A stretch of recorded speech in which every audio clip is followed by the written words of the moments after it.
many women and quite a few men, a relaxing day at the nail salon provides a much-needed escape.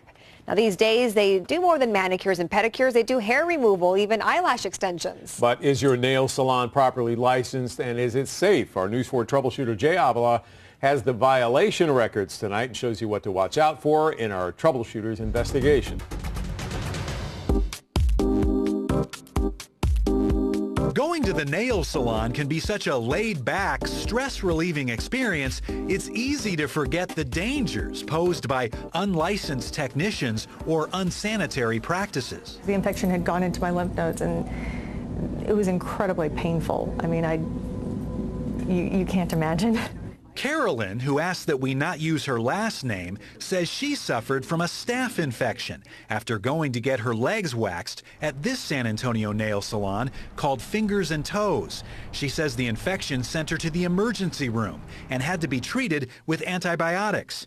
A state inspector later determined the salon tech committed a common violation, dipping the same applicator back into the wax pot instead of throwing it away after each use, which contaminates the wax. The technician reused the applicator that she used to apply the wax. She would apply it to my legs and then dip it back in the wax. Fingers and Toes Salon agreed to pay an $875 fine for an improper waxing procedure. And you clean it after every client? Yes, we do. The Texas Department of Licensing and Regulation performs periodic inspections of nail salons, making sure each employee has the correct license to perform specific services. They also check to make sure the equipment is being properly sanitized between customers. Pro Q Nails on Loop 1604 at Braun Road was fined $2,150 last year for several violations, including failing to clean and disinfect manicure and pedicure tools before each client. A manicurist working at Regal Nails on FM 78 in Converse was fined $2,000 earlier this year after a customer received 8 separate cuts during a manicure and the wounds were not treated properly. Regal Nails told us the manicurist no longer works there.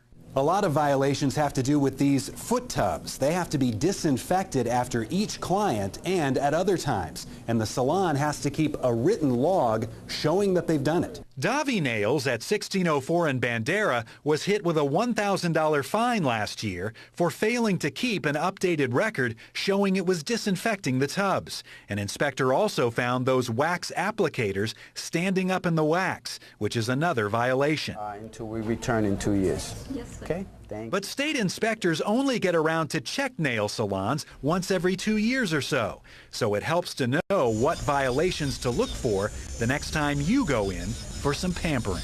Once you find a place that's good and you know that they're inspected and you know that they keep up and you see the people cleaning every single time, that's where you should stay. I'm News 4 troubleshooter Jaie Avila. Now, none of the nail salons mentioned in our report wanted to comment, and they all signed agreements accepting the state's findings. If you want to file a complaint against a salon, we have a link to state investigators at news4sa.com.